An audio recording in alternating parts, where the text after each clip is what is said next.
નમસ્કાર વિદ્યાર્થી ભાઈઓ બહેનો, ફરી એક વખત આપ સૌનું હાર્દિક સ્વાગત છે. ધોરણ 12માં તત્વજ્ઞાન વિષય અંતર્ગત પાઠ 8મો ધર્મનો અર્થ અને ધાર્મિક જીવનના છઠ્ઠા તાસમાં આપ સૌ વિદ્યાર્થી ભાઈઓ બહેનો છે એ તત્વજ્ઞાન વિષય ખૂબ જ રસ અને રુચિ સાથે અને એકદમ ઉત્સાહ અને ખંતથી ભણી રહ્યા છો. એ ખૂબ જ મને એક આનંદની લાગણી થાય છે કે આપ સૌ ઘરે બેઠા પણ સરસ મજાનો અભ્યાસ છે એ વિડીયો ક્લાસની મદદથી અને ખૂબ ઉત્સાહથી આનંદ સાથે તમે બધા બુક બનાવો છો. તમે બધા એક માર્ક્સના ટૂંકા પ્રશ્નો લખો છો. તમે બધા એક શબ્દમાં જે પ્રશ્નો પૂછાય, એક વાક્યમાં પ્રશ્ન પૂછાય, 2 માર્ક્સના પ્રશ્નો, 3 માર્ક્સના પ્રશ્નો તમારી જાતે તારવો છો. ગાઈડનો ઉપયોગ પણ કરો છો. છતાંય પણ તમે પાકી બુક બનાવો છો તો એ ખૂબ જ આનંદની વાત છે. જો કામ તો તમે બધા, હું વારંવાર કહું છું, ભાઈ મારા વિદ્યાર્થી છો, એક નવી સંકુલના વિદ્યાર્થી છો. આદર્શ બાળકોમાં તમારો બધાનો સમાવેશ થાય એટલે અપ ટુ ડેટ રહેવાનો ગુણધર્મ તો તમને અહીંયા આગળ શાળામાંથી શીખવવામાં આવે છે. તો આપ સૌનો ખૂબ ખૂબ આમ તો આભાર માનવો પડે કે તમે બધા છે એ ઘરે બેઠા પણ બુકમાં એ કમ્પ્લીટ છો. ટેસ્ટ પણ તમારી લેવામાં આવશે તો એમાં પણ તમે બધા સારું એવું પરફોર્મન્સ છે કરશો એવી આશા સાથે, બરોબર. આજે છે એ છઠ્ઠો તાસ તત્વજ્ઞાન અંતર્ગત આપણે છે એ 8મા પાઠનો ધર્મનો અર્થ અને ધાર્મિક જીવન અંતર્ગત છે છઠ્ઠો તાસ છે શરૂ કર્યો. પણ ખરેખર તમે બધા છે ઘરે બેઠા પણ આટલા ઉત્સાહથી જે મહેનત કરો છો ને, કારણ કે 12મામાં તમારે બધાને તત્વજ્ઞાન વિષયમાં તો બધા વિષયમાં તમારે છે સારામાં સારા માર્ક્સ લાવવાના છે. એ માટે આપ સૌ કટિબદ્ધ છો. તત્વજ્ઞાનમાં તો 99, 1-2 તો 100 આવવાના છે. 1-2 વિદ્યાર્થીઓ તો એવા છે કે એને 100માંથી 100 માર્ક્સ આવવાના છે એને, અને બીજા બધાને તમામ બાળકો જે ક્લાસમાં છે એને 90 ઉપર તત્વજ્ઞાનમાં માર્ક્સ આવવાના છે. આ હું નથી બોલતો, આ તમારી બધાની મહેનત મને બોલાવડાવે છે. આ તમારી બધાની મહેનત છે એના લીધે મારે કહેવું પડે ભાઈ, નહીં તમે દરેક વિદ્યાર્થીઓ એટલી મહેનત અત્યારે કરો છો લોકડાઉનમાં શાળાથી દૂર એક વિડીયો લેક્ચરના માધ્યમથી. તો ખરેખર તમારી જે આ પુરુષાર્થ છે ને, તમારો પુરુષાર્થ એ તમારું પ્રારબ્ધ નક્કી ખોલશે. આ તમે જે અત્યારે પરિશ્રમ કરો છો એ તમારું ભાગ્ય ખરેખર તમારો બેડો પાર થઈ જાય. જોજો બધા પરિણામ આવશે ને હાથમાં ત્યારે તમારી છાતી છે ને ગજગજ ફૂલશે. નાનકડું તો વાટકી જેવડું જેનું મોઢું છે ને એ તે મોટું કટોરા જેવડું મોટું થાય રિઝલ્ટ આવશે ત્યારે. પણ અત્યારે જે મહેનત કરો એ મહેનત શરૂ રાખશો તો ઓકે. જોઈએ ધાર્મિક જીવનમાં વૈરાગ્યનું મહત્વ. અગાઉ આપણે ધાર્મિક જીવનના વિશ્લેષણ અંતર્ગતના જે પાસા છે એ મહત્વના પાસા અંગે આપણે 3 બાબતો ભણી ગયા. ધાર્મિક જીવનમાં જ્ઞાનનું મહત્વ, ધાર્મિક જીવનમાં ભક્તિનું મહત્વ, ધાર્મિક જીવનમાં વૈરાગ્યનું મહત્વ, અને આજે છેલ્લો અને ચોથો મુદ્દો છે ધાર્મિક જીવનમાં વૈરાગ્યનું સ્થાન, મહત્વની પણ સ્થાન. તો ધાર્મિક જીવનમાં વૈરાગ્યનું સ્થાન એના વિશેની માહિતી આપણે આજના લેક્ચરમાં મેળવવાની છે. ટેક્સ્ટ બુક અને પેન એ તમારી સાથે રાખજો. આપણે જોયું કે જ્ઞાન, ભક્તિ અને કર્મ કે નીતિ એ ધાર્મિક જીવનના આવશ્યક પાસા છે. ધાર્મિક જીવન જીવવા માટે જ્ઞાન છે, ભક્તિ છે, સારા કર્મો છે અને નીતિ એ આવશ્યક પાસા છે. એ હોવા જરૂરી છે બિલકુલ, બરાબર. ધાર્મિક જીવન જીવવા માટેના મહત્વના જે પાસા છે એ ક્યાં છે? આવશ્યક પાસા. તો જ્ઞાન, ભક્તિ, કર્મ કે નીતિ. આ ત્રણેયને સિદ્ધ કરવા માટે ઇન્દ્રિય નિગ્રહ અને મનોનિગ્રહની જરૂર પડે તે સ્વાભાવિક છે. આ ત્રણેય બાબતો કઈ કઈ? તો જ્ઞાન, ભક્તિ અને નીતિ. જ્ઞાન, ભક્તિ અને નીતિ એ ત્રણેયને જો તમારે તમારા જીવનમાં સાકાર કરવા હોય તો ઇન્દ્રિય નિગ્રહ કે મનોનિગ્રહ ની જરૂર પડે. ઇન્દ્રિય નિગ્રહ એટલે કે ભાઈઓ બહેનો આપણી 5 ઇન્દ્રિયો છે. આપણી 5 ઇન્દ્રિયો છે. એ 5 ઇન્દ્રિયોના ભોગથી બચવું. આપણી જે 5 ઇન્દ્રિયો છે, જીભ છે, સ્પર્શ છે, બરાબર, દ્રષ્ટિ છે, શ્રવણ, એ બધી જે ઇન્દ્રિયો છે એ ઇન્દ્રિયોના વિષય ભોગથી બચવું. અને મનોનિગ્રહ તો માનસિક રીતે છે, એ સંસારના દુઃખો સુખો, સંસારની ભૌતિક આધ્યાત્મિક જે વસ્તુઓ છે એનો ત્યાગ કરવો. તો આવા સ્વભાવની જરૂર પડે છે, બરાબર. મનુષ્યને જો જ્ઞાન, ભક્તિ અને કર્મ કે નીતિ સિદ્ધ કરવી હશે તો ઇન્દ્રિય નિગ્રહ અને મનોનિગ્રહની જરૂર પડશે.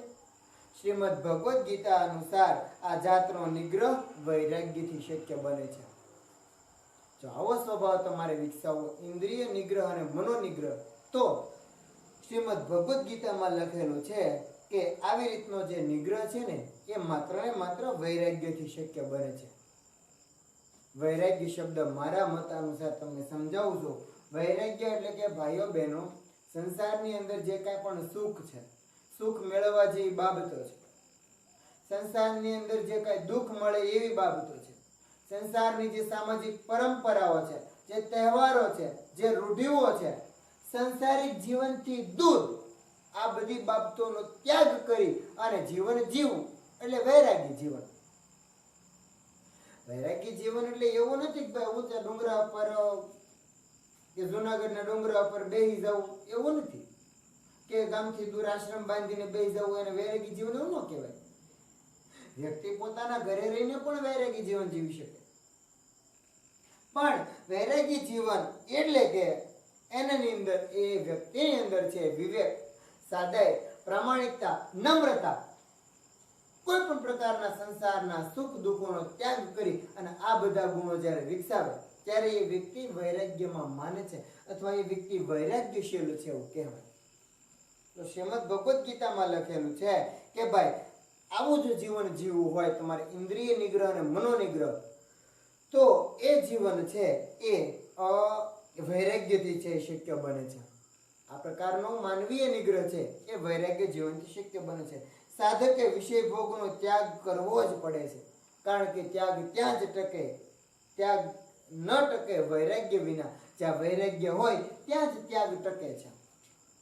જો તમે બધો વિષય ભોગ ત્યાગ કરી દેશો, સંસાર પ્રત્યેના જે સુખ દુઃખના ભાવો છે એ તમે ત્યાગ કરી દેશો. પહેલા તો લગ્ન જ ન કરવાના હોય. જો તમારે વૈરાગ્ય બનવું હોય તો લગ્ન નહીં કરવાના, એટલે 75% ઉપાધિ મટી જાય, બરાબર ને.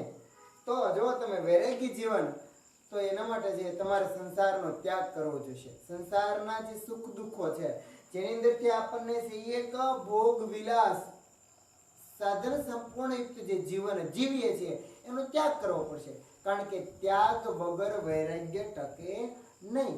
જો તમે બધી વસ્તુનો ત્યાગ કરશો તો જ છે એ વૈરાગ્ય ટકશે. શું કરવાનું છે? દરેકે દરેક વસ્તુનો છે શું કરવાનું છે?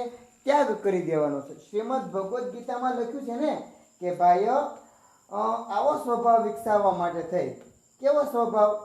તો કે ભાઈ ઇન્દ્રિય નિગ્રહ અને મનોનિગ્રહ. કેવો સ્વભાવ? તો ભાઈ આપણે સ્વભાવ બનાવવાનો છે ઇન્દ્રિય નિગ્રહ અને મનોનિગ્રહ વાળો સ્વભાવ, કારણ કે વૈરાગ્ય જીવન જીવવાનું છે. તો એ વસ્તુ ત્યારે જ શક્ય બનશે કે જ્યારે તમે છે એ વિષય ભોગથી દૂર રહેશો. કોઈ પણ પ્રકારનો ભોગ છે એનાથી તમે દૂર રહો, તો અને તો જ આ વસ્તુ શક્ય છે. જોઈએ આગળ. સાધકે છે વિષય ભોગનો ત્યાગ જ કરવો પડશે, કારણ કે ત્યાગ ન ટકે વૈરાગ્ય વિના. ત્યાગ છે વૈરાગ્ય વિના ટકતો નથી. આથી વૈરાગ્ય પણ ધાર્મિક જીવનની અનિવાર્યતા છે. જેવી રીતે જ્ઞાન, ભક્તિ અને કર્મ એ ધાર્મિક જીવનના આવશ્યક પાસા છે, સમથિંગ આ પણ વૈરાગ્ય પણ બરોબર એ ધાર્મિક જીવનનું એક અનિવાર્ય અંગ છે. વિધાન કયું એવું છે કે ભાઈ જ્ઞાન, ભક્તિ અને કર્મ આનો પહેલો મુદ્દો આપણે લખવાનો છે કે ભાઈ જ્ઞાન, ભક્તિ અને કર્મ, જ્ઞાન, ભક્તિ અને કર્મ કે નીતિ એ ધાર્મિક જીવનના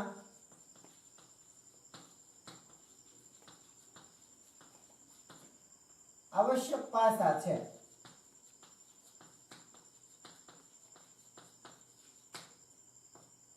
અને આ ત્રણેયને સિદ્ધ કરવા માટે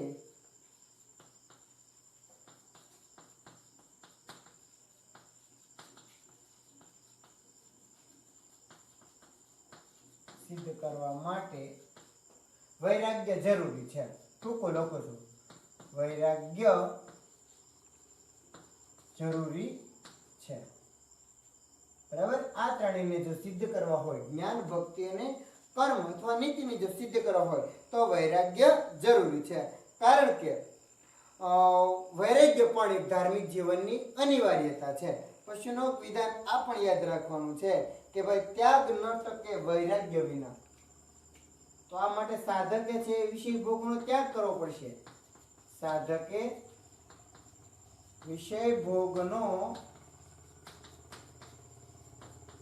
ત્યાગ કરવો પડે. કારણ કે ત્યાગ ન ટકે વૈરાગ્ય વિના. ત્યાગ ન ટકે વૈરાગ્ય વિના. સાધકે છે બરોબર એ વિષય ભોગનો શું કરવો પડશે? ત્યાગ કરવો પડશે. બરોબર. તો અને તો જ વૈરાગ્ય છે એ ટકે છે. તો આવી રીતે છે વૈરાગ્ય પણ એક ધાર્મિક જીવનનું અનિવાર્યતા છે. વૈરાગ્યનો અર્થ છે ઇન્દ્રિયોના વિષયરૂપ વસ્તુઓમાં રાગ એટલે કે આસક્તિનો અભાવ, અર્થાત વિષય ભોગમાં અનાસક્તિ. એટલે તો વિષય એટલે શું? ગણિત, ગુજરાતી, સમાજ, સંસ્કૃત, વિજ્ઞાન એ બધા નહીં, પણ વિષય એટલે આજે સામાજિક રીતે આપણે સંસારમાં રહી અને પરંપરાઓમાં રહી, રૂઢિઓમાં રહી અને જે આપણું જે જીવન જીવીએ છીએ સુખ સાહેબીમાં, ભોગ વિલાસમાં, એ બધા વિષય છે. તો એના પ્રત્યે શું રાખવાનું છે? આસક્તિ રાખવાની છે. એના પ્રત્યે શું રહેવાનું છે? આસક્તિ એટલે કે રાગ રાખવાનો છે. એના પ્રત્યે અનાસક્ત બની જવાનું છે. તો આને કહેવાય વૈરાગ્ય. વૈરાગ્યની વ્યાખ્યા છે, આપણે એ વ્યાખ્યા પણ લખી લઈએ કે ભાઈ વૈરાગ્ય એટલે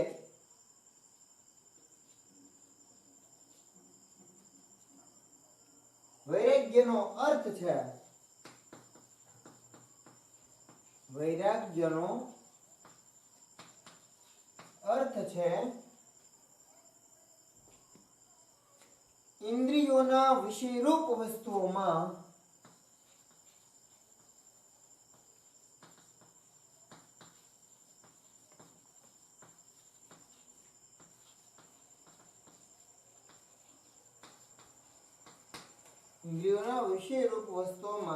રાગનો અભાવ.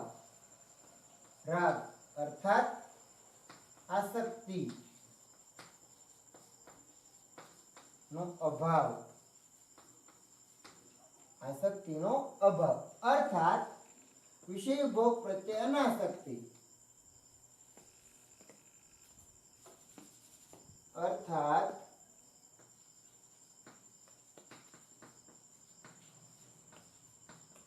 વિષય ભોગ માં અનાસક્તિ.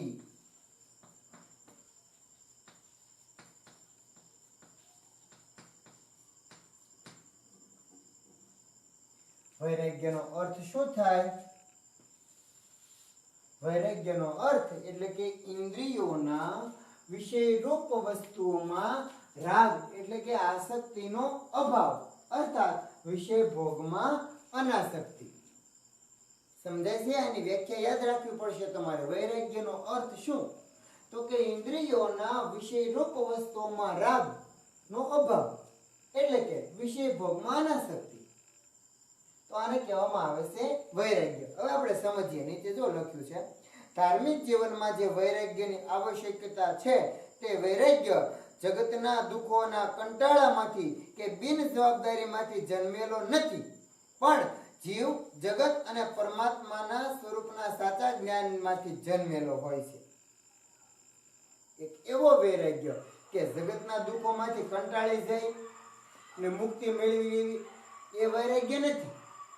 જગતના દુઃખોમાંથી કે બિન જવાબદારીમાંથી જન્મેલો એ વૈરાગ્ય નથી, પણ વૈરાગ્ય તો એ છે કે જીવ જગત અને પરમાત્માના સ્વરૂપના સાચા જ્ઞાનમાંથી જન્મેલો છે. નકર આપણે એમ થાય ભાઈ બધા સાધુ સંતો એટલા માટે બની જતા હોય છે કે જો ઢોંગી છે ને ઢોંગી બાવા એટલા માટે જ બને કે સંસારમાંથી કોઈ દુઃખ પડ્યા હોય અથવા જવાબદારીમાં ન રહેવું એટલા માટે. પણ જે વ્યક્તિમાં વૈરાગ્ય જન્મો હોય એ વ્યક્તિમાં વૈરાગ્ય આ બે કારણોસર જન્મતો નથી. ક્યાં બે કારણો? કે ભાઈ સંસારના દુઃખોમાંથી કંટાળો આવી જાય, જગતના દુઃખોમાંથી કંટાળો કે બિન જવાબદારીઓમાંથી જન્મેલો વૈરાગ્ય નથી, પણ વૈરાગ્ય એનામાં એટલા માટે જન્મો છે કે એને જીવ જગત અને ઈશ્વર સંબંધી સાચું જ્ઞાન મળ્યું છે. જીવ જગત અને પરમેશ્વર સંબંધી છે એ સ્વરૂપના સાચા જ્ઞાન માંથી એનો જન્મ થયો છે, એ વૈરાગ્ય છે. બરોબર? ધાર્મિક જીવનમાં જે વૈરાગ્યની આવશ્યકતા છે એવો વૈરાગ્ય કઈ રીતે જન્મે છે? તો ભાઈ જીવ જગત અને પરમેશ્વરના સ્વરૂપના સાચા જ્ઞાનમાંથી જન્મે છે. જગતના દુઃખોમાંથી, જગતના દુઃખોના કંટાળામાંથી કે બિન જવાબદારીઓમાંથી જન્મતો નથી. સમજાણું? સમજાવું ફરી વખત. વૈરાગ્ય છે કેવી રીતે જન્મે છે? કે ભાઈ જગતના જે દુઃખો છે એના કંટાળામાંથી વૈરાગ્ય જન્મતો નથી. વૈરાગ્ય છે એ બિન જવાબદારીઓમાંથી જન્મતો નથી, પણ વૈરાગ્ય કે જેને આપણે ધાર્મિક જીવનનું એક મહત્વનું અંગ ગણીએ છીએ એ વૈરાગ્ય તો જીવ જગત અને પરમ તત્વના સાચા સ્વરૂપના જ્ઞાનમાંથી જન્મે છે. એ સાચો વૈરાગ્ય છે. મૃત્યુ, વૃદ્ધાવસ્થા, રોગ, પ્રિયનો વિયોગ, અપ્રિયનો સહયોગ જેવી અનિશ્ચિત પરિસ્થિતિઓ આવે ત્યારે પોતાની ધીરજ ડગે નહીં અને એવી જ રીતે પોતાના ચિત્તને દઢ રાખે તેને વૈરાગ્ય છે એમ કહી શકાય. વૈષ્ણવજન કાવ્યની એક કડી છે એ તમને બધાને યાદ હશે. સકળ લોકમાં સૌને વંદે, સકળ લોકમાં સૌને વંદે, નિંદા ન કરે એની રે. દઢ વૈરાગ્ય જેના તનવારે શું આવે? મોહમાયા વ્યાપે નહીં જેને, દઢ વૈરાગ્ય જેના તનવારે એવું આવે ને, તો એ વૈરાગ્ય કેવો છે? કે ભાઈ કોઈનું મૃત્યુ થાય, બરાબર? જો તમે લખેલું છે કે ભાઈ કોઈનું મૃત્યુ થાય, વૃદ્ધાવસ્થા આવે, એને કોઈ રોગ લાગે, પોતાની પ્રિય વ્યક્તિનો એને છે વિયોગ હોય, કોઈ અપ્રિય વ્યક્તિનો સહયોગ હોય, અથવા આવી બધી જે અનિશ્ચિત પરિસ્થિતિઓમાં પણ જે વ્યક્તિ પોતાની ધીરજ ખોતો નથી, જે વ્યક્તિ છે એ પોતાના ચિત્તને દઢ રાખે છે, એ વ્યક્તિમાં વૈરાગ્ય છે એવું કહી શકાય. આનો વિધાન હું તમને ફરી વખત સમજાવું છું. વ્યક્તિમાં વૈરાગ્ય છે એવું કયા કારણોસર કહી શકાય? કે વ્યક્તિ મૃત્યુથી ડરતો હશે નહીં, એ વ્યક્તિ વૃદ્ધાવસ્થાથી ડરતો હશે નહીં, એનો કોઈ પ્રિય વ્યક્તિનો વિયોગ હશે નહીં, એને કોઈ અપ્રિય વ્યક્તિનો સહયોગ હશે નહીં. પ્રિય વ્યક્તિનો વિયોગ એટલે જે ગમતું હોય એ મળતું ન હોય, અને અપ્રિય વ્યક્તિનો સહયોગ જે નથી ગમતું તે સાથે છે. તો આવી રીતે જે છે, બરોબર, એ વૈરાગ્ય એટલે કે મૃત્યુ, વૃદ્ધાવસ્થા, પ્રિયનો વિયોગ, અપ્રિયનો સહયોગ, આવી બધી બાબતોમાં જે પોતાના મનને સ્થિર રાખે છે, જે ડગી જતો નથી, એ વ્યક્તિ વૈરાગી છે, એ વ્યક્તિ વૈરાગ્યશીલ છે. આવી અનિશ્ચિત જે પરિસ્થિતિઓ આવે છે એની અંદર એ ડરે નહીં, કોઈ પણ રોગથી પણ ન બીવે, બરોબર? તો એ વ્યક્તિ છે એ વૈરાગ્ય વાળો છે. વિવેક, સાદાઈ, નમ્રતા, તપ વગેરે ગુણોનો પણ વૈરાગ્યના વ્યાપક અર્થમાં છે, એ વગેરે ગુણો પણ વૈરાગ્યના વ્યાપક અર્થમાં સમાઈ જાય છે. વૈરાગ્યના વ્યાપક અર્થમાં કયા ગુણો સમાઈ જાય છે? તો કે ભાઈ વિવેક, સાદાઈ, નમ્રતા, તપ, આ બધા ગુણો.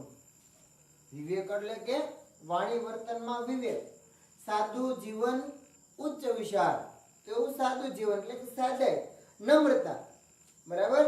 અને પછી છે તપ. તો આ બધા જે ગુણો છે એને પણ વૈરાગ્યના વ્યાપક અર્થમાં લઈ શકાય છે. ફરી વખત વૈરાગ્યની વ્યાખ્યા એક વખત સમજી લઈએ કે ભાઈ વૈરાગ્ય એટલે કે વૈરાગ્યનો અર્થ શું છે? તો કે ભાઈ ઇન્દ્રિયોના વિષયરૂપ વસ્તુઓમાં, ઇન્દ્રિયોના વિષયરૂપ વસ્તુઓમાં રાગ એટલે કે આસક્તિનો અભાવ, અર્થાત વિષય ભોગમાં અનાસક્તિ. તો એને શું કહેવાય? વૈરાગ્ય. એ વૈરાગ્યનો અર્થ છે. બીજું આપણે જોયું ભાઈ વૈરાગી જીવન એટલે શું? તો ભાઈ વૈરાગી જીવન છે વ્યક્તિમાં વૈરાગ્ય કઈ રીતે આવે? પેલો તો એ મુદ્દો આપણે ભણ્યા કે ભાઈ વ્યક્તિમાં વૈરાગ્ય કઈ રીતે આવે? તો જગતના દુઃખોના કંટાળામાંથી કે બિનજવાબદારી મુક્તિ મેળવવામાંથી વૈરાગ્ય જન્મતો નથી, પણ જીવ જગત અને પરમાત્માના સ્વરૂપના સાચા જ્ઞાનમાંથી વ્યક્તિમાં વૈરાગ્ય આવે છે. અને આવી રીતે આવેલો જે વૈરાગ્ય છે એ જ વ્યક્તિને ધાર્મિકતા તરફ વાળે છે. આવો વૈરાગ્ય છે એ ધાર્મિક જીવન માટે બહુ મહત્વનો છે. ધાર્મિક જીવનમાં આવા વૈરાગ્યનું સ્થાન મહત્વનું છે. મૃત્યુ, વૃદ્ધાવસ્થા, રોગ, પ્રિયનો વિયોગ, અપ્રિયનો સહયોગ, આવી બધી જે અનિશ્ચિત જે ઘટનાઓ છે, આવી અનિશ્ચિત પરિસ્થિતિઓ આવે ત્યારે વ્યક્તિ પોતાની ધીરજ ખોઈ બેઠતો નથી અને પોતાનું મન દઢ રાખે છે. એ વૈરાગ્ય, એ વ્યક્તિ છે વૈરાગ્ય છે એવું કહી શકાય. વૈરાગ્યના વ્યાપક અર્થમાં સમાઈ જાય એવા ગુણો ક્યાં છે? તો કે વિવેક, સાદાઈ, નમ્રતા અને તપ. બરાબર, એ આપણે એક લખી લઈએ. શું છે પ્રશ્ન? ફરી વખત પ્રશ્ન છે જોઈએ આપણે. વૈરાગ્યના વ્યાપક અર્થમાં બરોબર એ કઈ કઈ બાબતો છે સમાવેશ થાય છે? લખો.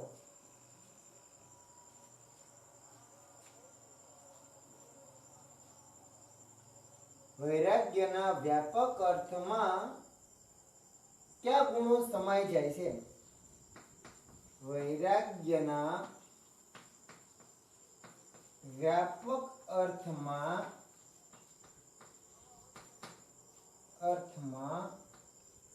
સમાઈ જતા ગુણો.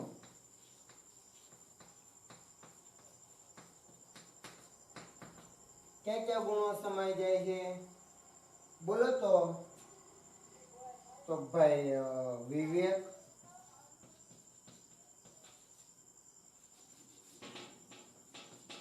નમ્રતા, સાદાઈ અને તપ.